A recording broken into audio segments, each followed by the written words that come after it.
الدين في هذا الوجود أن يهزم الظلم وتلغى الحدود، والطير يغني من غير قيود في كل سماء، هو الحق يسود في كل سماء، هو الحق يسود. الله الله الله أكبر، الله الله الله أكبر، لا لیکن ان پر دنیاوی عذاب کا ایک کوڑا جو ہے اللہ تعالیٰ کی طرف سے اسی وقت برسا. دنیاوی عذاب دنیا میں رہتے ہوئے ختم نہیں کیا گیا. 37 برس بعد حضرت مسیح کے رفع سماوی کے 37 برس بعد سن 70 میں یہودیوں نے بغاوت کی رومیوں کے خلاف. رومی ٹائٹس جنرل تھا ایک، اس نے پھر جو حملہ کیا ہے 1,33,000 یہودی ایک دن میں قتل کیا یروشلم میں، اور ہیکل سلیمانی گرا دیا. وہ ہیکل پہلے بھی گرا تھا، پہلے 1400 سال کے دوران میں بھی نبوکدنضر نے گرایا تھا، لیکن پھر اس کے 150 سال بعد انہوں نے دوبارہ بنا لیا تھا، اس لیے وہ اسے سیکنڈ ٹیمپل کہتے ہیں. پہلا ٹیمپل جو حضرت سلیمان نے بنایا تھا نبوکدنضر نے گرا دیا 587 قبل مسیح میں، پھر دوبارہ انہوں نے 150 سال کے بعد بنا لیا. وہ اس تاریخ کا حصہ ہے، میں نے جس کے بارے میں آپ کو تفصیل نہیں بتائی. اس میں یہ ہوا سن 70 میں وہ گرا دیا گیا، وہ آج تک گرا پڑا ہوا ہے. نمبر 2 یہ کہہ دیا گیا کہ یہودیوں اس ارض فلسطین سے نکل جاؤ، تم یہاں نہیں رہ سکتے اب. لہذا جس کا جہاں سینگ سمایا چلا گیا. یورپ میں چلے گئے، ایشیا میں آ گئے، عرب میں آ گئے. یہ 3 قبیلے جو رات بھی میں نے عرض کیا تھا، بنو قینقاع، بنو نذیر اور بنو قریظہ، یہ وہاں سے آ کے مدینے میں آباد ہو گئے. جس کا جہاں سینگ سمایا، افریقہ میں، ہندوستان میں، جہاں چلے گئے. ڈایاسپورا اسے کہتے ہیں، وہ آپ نوٹ کر لیجیے اس لفظ کو، ڈایاسپورا. ہمارا دور انتشار، جبکہ ہمیں ہماری اصل سرزمین تو فلسطین ہے، حضرت ابراہیم کا مسکن، حضرت اسحاق حضرت یعقوب کا مسکن فلسطین، یہ ہے ہماری اصل جاگیر، یہ تو ہماری جدی پشتی جاگیر ہے. لیکن یہاں سے نکال دیے گئے سن 70 عیسوی میں، اور وہاں سے لے کے 1917 تک ان کا ڈایاسپورا جاری رہا. یہ دور انتشار ہے. اس دور انتشار کے اب چند حصے ہیں جس کو میں چاہتا ہوں کہ آپ علیحدہ علیحدہ سمجھ لیں. دور انتشار کا جو پہلا جو ہے تقریباً 300 برس رومی حکمران تھے. وہ یہودیوں کے بھی دشمن تھے اور عیسائیوں کے بھی دشمن تھے. عیسائی اور یہودی ایک دوسرے کے بھی دشمن تھے، لیکن رومی سمجھتے تھے کہ یہ ایک ہی تھیلی کے چٹے بٹے ہیں. رومیوں کے نزدیک عیسائی بھی یہودیوں ہی کا ایک فرقہ تھے، کوئی علیحدہ مذہب تو تھا ہی نہیں. لہذا رومی جو ہیں رومنز، وہ ان دونوں کو ستاتے تھے، مارتے تھے، اور یہ آپس میں لڑتے تھے. یہودی عیسائیوں کو مارتے تھے، عیسائی یہودیوں کو مارتے تھے. یہ ہے 300 برس تک کی تاریخ. سن 300 عیسوی میں کیا ہوا؟ ایک معجزہ ہو گیا. بہت عظیم ایمپرر کانسٹینٹائن، قسطنطین اعظم، رومن ایمپررز میں سے بہت بڑا ایمپرر، وہ عیسائی ہو گئے. اب تو معاملہ بالکل تلپٹ ہو گیا، پوری سلطنت عیسائی ہو گئی. اب عیسائیوں کے عیش ہو گئے اور یہودیوں پہ مار پڑنی شروع ہوئی. اب عیسائیوں کا آپ خود سوچئے کہ جنہیں وہ خدا بنا بیٹھے ہیں، خدا کا بیٹا قرار دے رہے ہیں، ان کے قاتل کون؟ یہودی بدماش. لہذا ان کی وہ پٹائی شروع ہوئی ہے یورپ میں، پوری رومن امپائر میں. انہیں ذلیل کیا گیا، شہروں میں آمد بند، علیحدہ رہو، گھیٹوز کے اندر رہو. یہودی کا نام جو ہے وہ گالی بن گیا، جیسے آج بھی یہودی گالی کہتے ہیں، جیسے خنزیر کا لفظ. آخر وہ بھی اللہ کی مخلوق ہے، لیکن آپ کو معلوم ہے کوئی شخص زبان پر نام نہیں لانا چاہتا خنزیر کا، سور کا. ہے تو مخلوق، وہ بھی ایک حیوان ہے. ایسے ہی یہ ہے یہودی، یہودی گالی، جیوٹ گالی. لہذا ایک طرف تو ان دونوں کے درمیان دشمنی، جس کو قرآن کہتا ہے وَأَغْرَيْنَا بَيْنَهُمُ الْعَدَاوَةَ وَالْبَغْضَاءَ، ہم نے ان کے مابین دشمنی جو ہے پیدا کر دی. اور جب یہ پوری سلطنت عیسائی ہو گئی تو قافیہ تنگ ہو گیا یہودیوں کا. اب آئیے 571 عیسوی،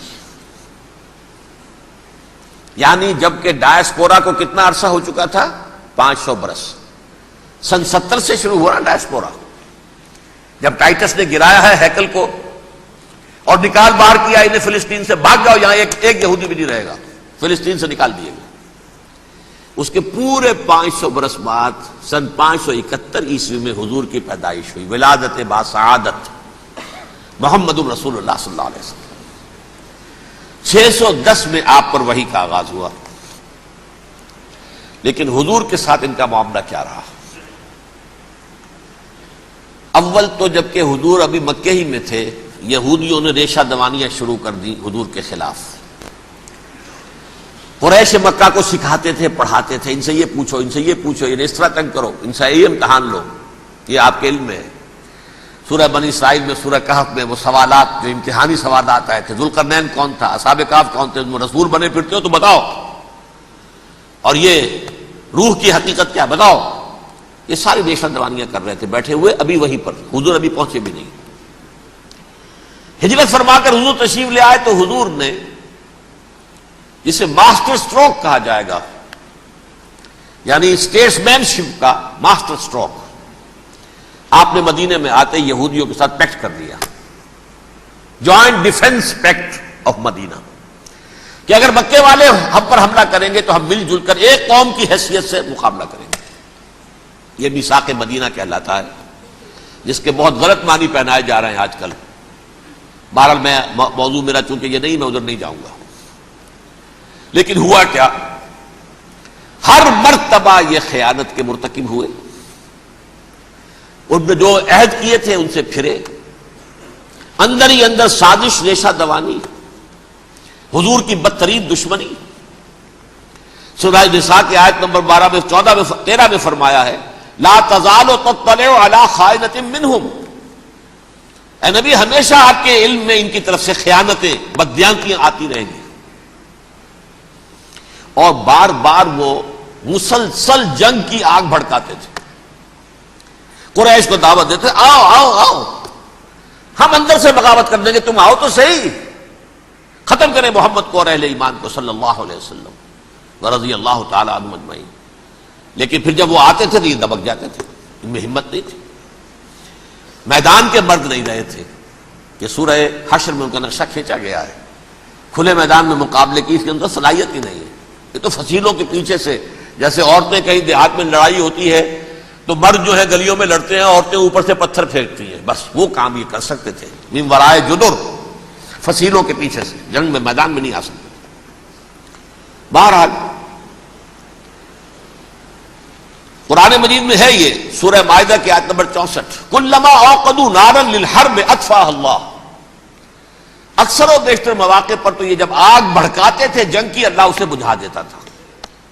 لیکن بہرحال اس کے باوجود جنگیں ہوئی، غزوہ بدر، غزوہ احد ہوئی کہ نہیں.